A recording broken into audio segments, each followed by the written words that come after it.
Always using hair fiber, over.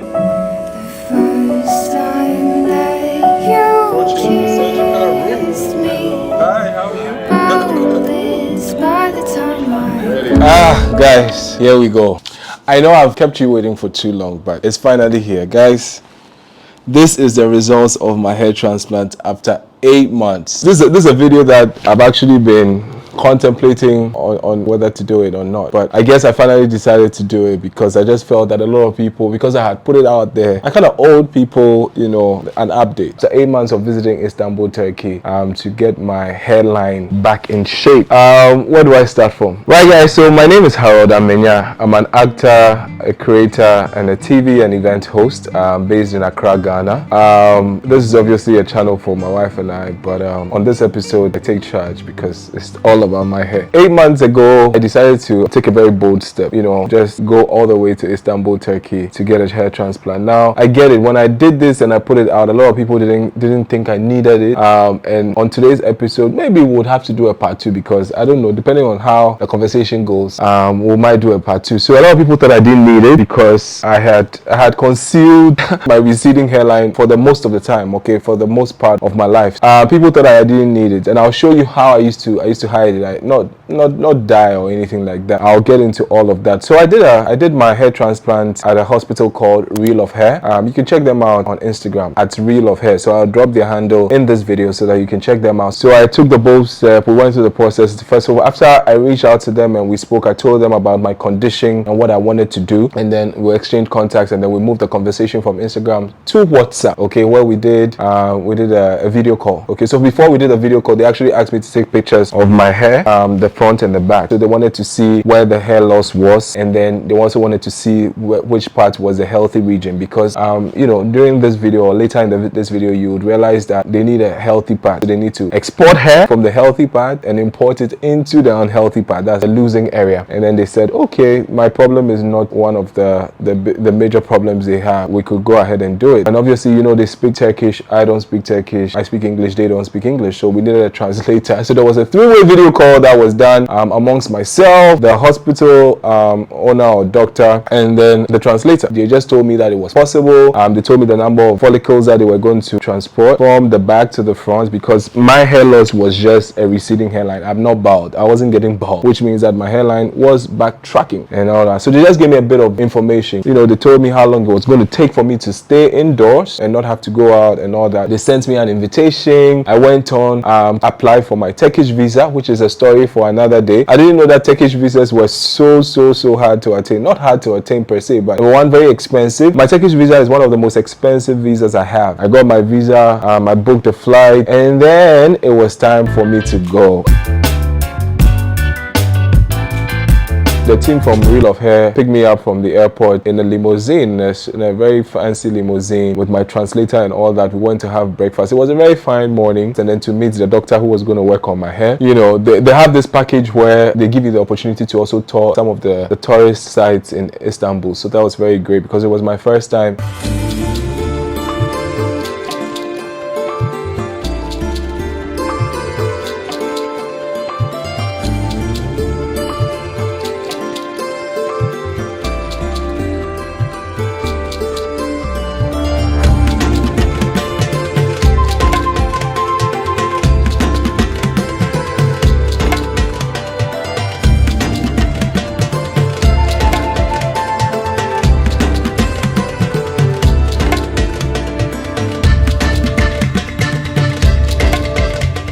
So yeah, they took me around after breakfast. Took a couple of pictures, you know, here and there. And then I was tired. They wanted to actually tour more places with me, but I just was tired. I think I was more fixated on the hair transplant than anything else. But yeah, so I did that, and then later I went into my hotel, took a rest. The next day, so was it a 4-day trip? Yeah, it was a 4-day trip. So I left Ghana on a certain day, and then I arrived Turkey the next day. And then on that day, there was no surgery. It was just airport pickup, breakfast, and then the tourist attractions, and then back to my hotel. Now on day 2 in Turkey was the day for the surgery.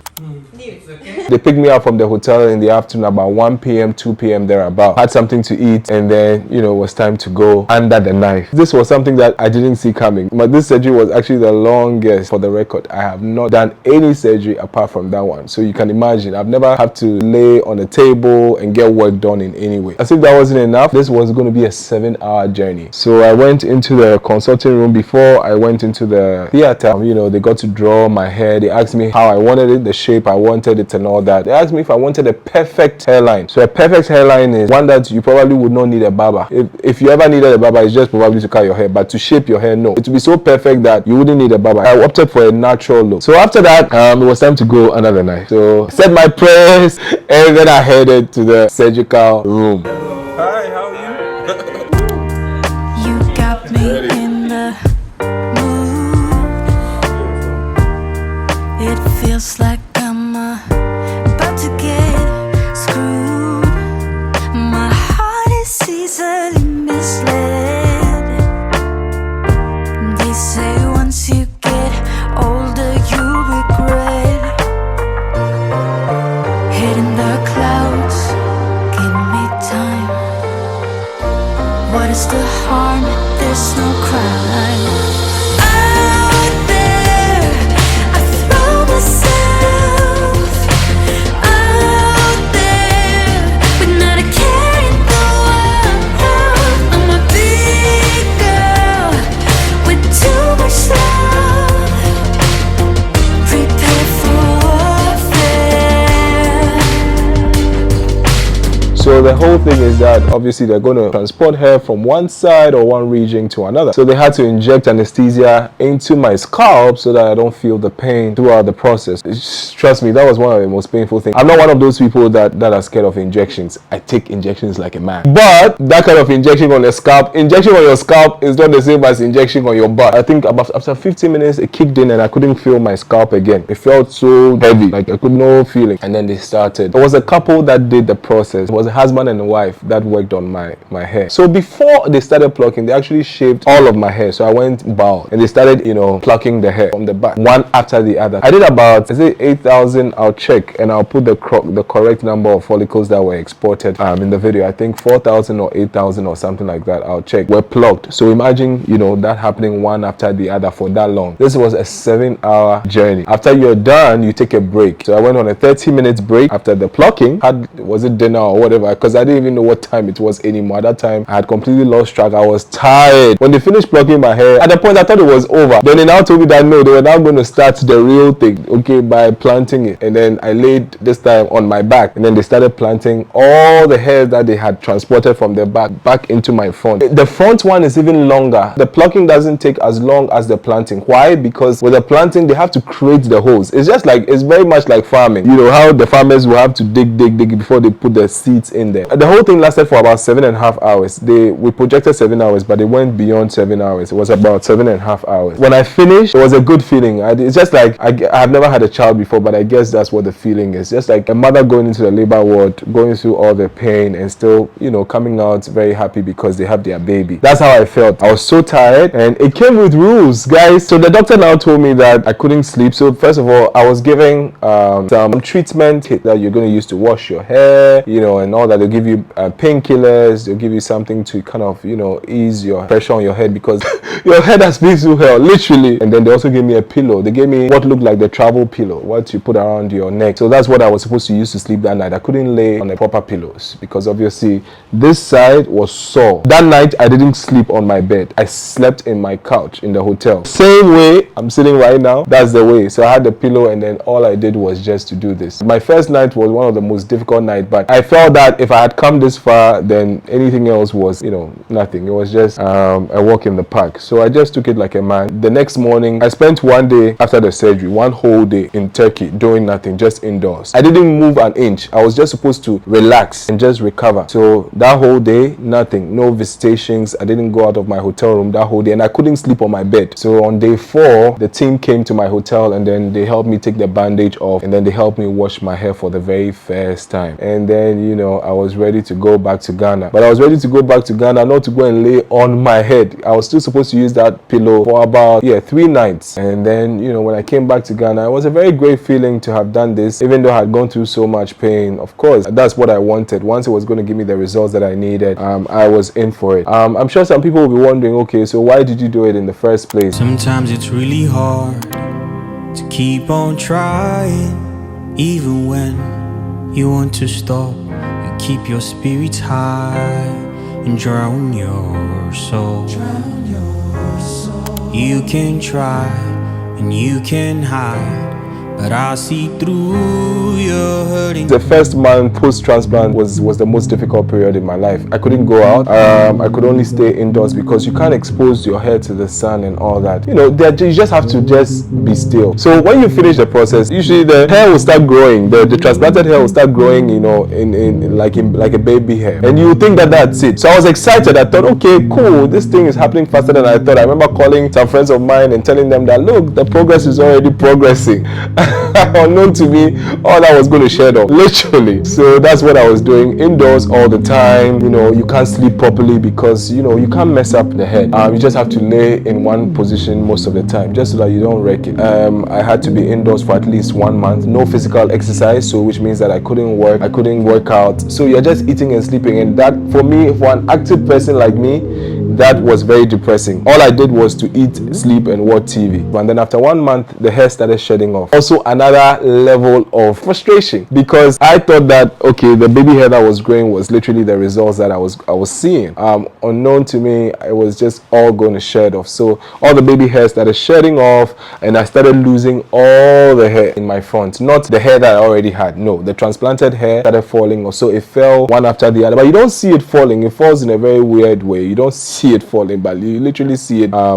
It keeps eroding. That area keeps eroding. In the 3rd month, I started seeing a bit of progress, but it wasn't any significant progress. Okay, it went on for about 2 months. I think the hair loss went on for about 2 months. I only started seeing progress after 3 months, and it was very, very, very, very, very little progress. I had been told that I was supposed to be patient. I had been told that I was going to see results after 3 months, but really, that 3 months, if I'm to advise anybody, you start seeing results really after 6 months, because the progress you see after 3 months is not any significant progress. So you just start seeing very little hair cropping up and all that here and there. But I started seeing significant results after 6 months. Alright guys, now after 6 months, this is the result of my hair transplant.